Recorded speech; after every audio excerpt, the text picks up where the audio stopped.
Assalamualaikum. Waalaikumsalam. Sareng saha ieu? Sekarang Rambut. Oh, gimana?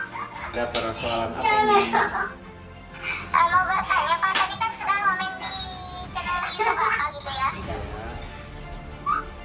Saya sedang ada permasalahan nih bersama di rumah tangga saya bersama suami saya. Ini Pak, saya kan seorang istri. Kalau sudah saya open PO dan ketahuan check-in di hotel, apa yang harus saya siapkan untuk pidanakan suami dan tolong dibahas dong Pak. Halo sobat-sobat semua, jumpa lagi di channel Kang Endang.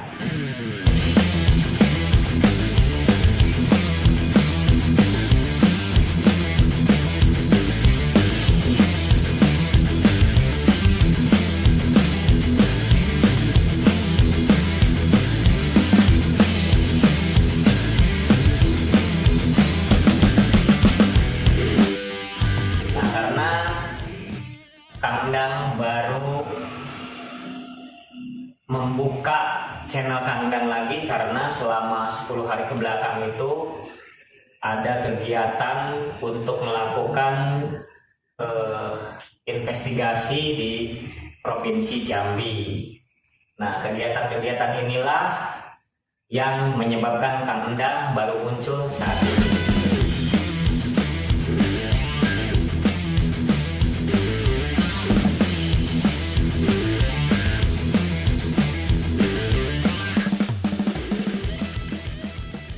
Nah, baiklah.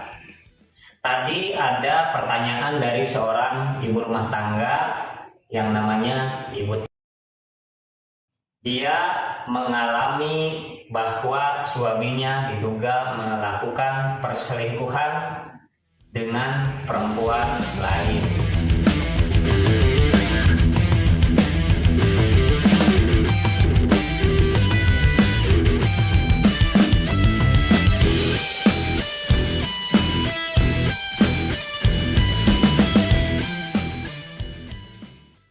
Nah, kemudian keluhan Ibu ini disampaikan bagaimana cara ketika ingin mengungkap dugaan kasus perselingkuhan yang dialami oleh Ibu tadi. Baiklah, Kak Endang akan memberikan paparan tentang apa yang dialami oleh Ibu tadi. Nah, yang pertama, ketika seorang ibu mengalami atau mencurigai seorang suaminya diduga telah melakukan perselingkuhan dengan perempuan lain, nah ini mesti kita mengumpulkan bukti-bukti yang akurat. Nah, bukti apa yang Kang Endang maksudkan? Yang pertama, ketika seorang suami Ibu Tia tadi check-in di hotel misalnya, nah maka Ibu Tia tadi harus dapat mengumpulkan bukti.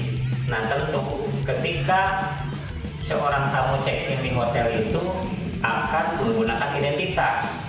Identitas itu misalnya KTP atau SIM. Nah, itulah sebagai salah satu barang bukti bahwa suami ibu itu check-in ke hotel. Nah, kemudian di hotel itu kan sering terpasang kamera CCTV. Nah, di situ suami ibu masuknya dengan perempuan siapa akan terekam oleh kamera CCTV. Nah, tetapi juga ibu ketika ingin lebih akurat lagi, kalau ingin menangkap basah dan jelas-jelas bahwa masuknya ketahuan dibuntuti dari sejak berangkat, maka ketika ingin menangkap basah itu harus dibarengi dengan 2 orang saksi. Nah, karena untuk membuktikan peristiwa itu dianggap suatu peristiwa pidana, yang namanya perjinahan itu di dalam kitab undang-undang hukum pidana sebagaimana tercantum di pasal 184. Jadi bagi mereka yang berzina, artinya kenapa dikatakan berzina? Karena sang suami telah memiliki istri yang sah, yang telah tercatatkan di negara sesuai dengan Undang-Undang Nomor 1 Tahun 1974 tentang perkawinan.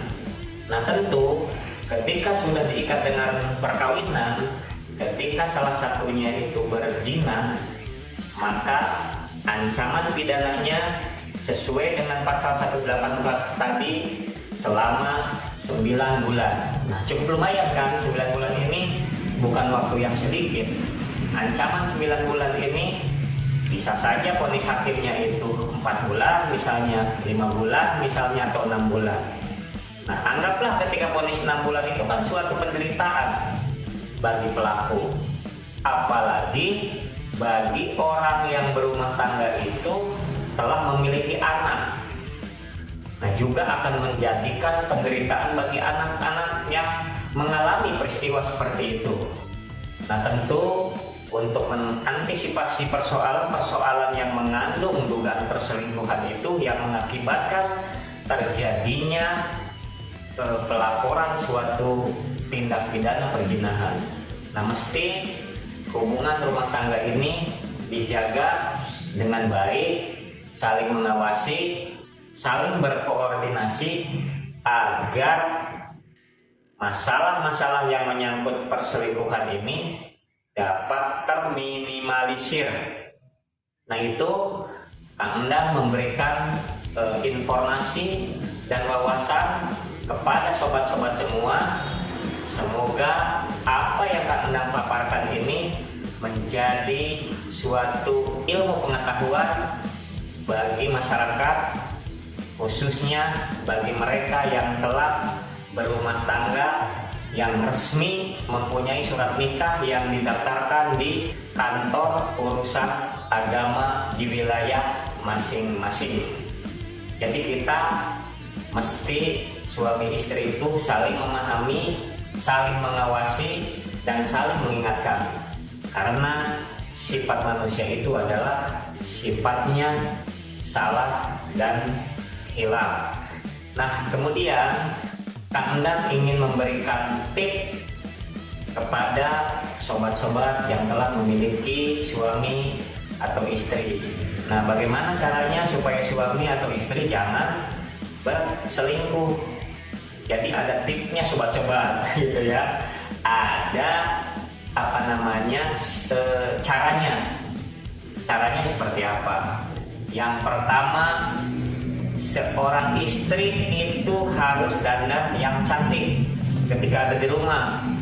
Itu kan cantik itu bukan untuk kepentingan orang lain. Jadi kan kalau diam di rumah pakai bajunya baju jelek, celananya celana jelek, rambutnya juga nggak disisir. Nah jadi begitu suami pulang kerja kan jadi kurang indah dipandangnya. Nah tetapi ketika ibu ini mau berangkat ke pasar, dia di make up, di lipstick, disisir rapi. Nah ini apakah kecantikan itu untuk orang lain apa untuk suami? Kita terkadang terbalik ya, gitu. Dandan ketika mau keluar di rumah kita dandan seadanya. Nah sehingga ketika suami kita atau istri kita keluar melihat perempuan bahenol, melihat laki-laki yang ganteng, ya tentu mereka akan larak-lirik. Karena apa?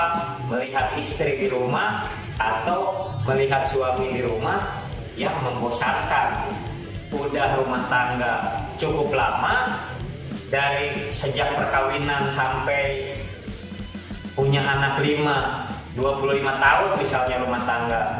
Nah ini tentu harus memberikan servis yang baik bagi ibu maupun bagi bapak yang telah berumah tangga agar menghindari hal-hal yang sifatnya untuk berselingkuh.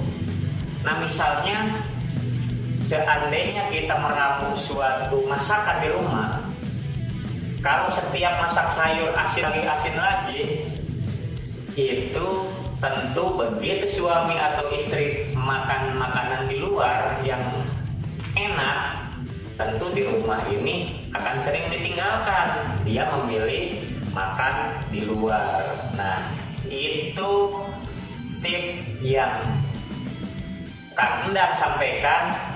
Semoga bermanfaat bagi sobat-sobat semua, terutama yang sudah berumah tangga. Nah, itulah paparan Kang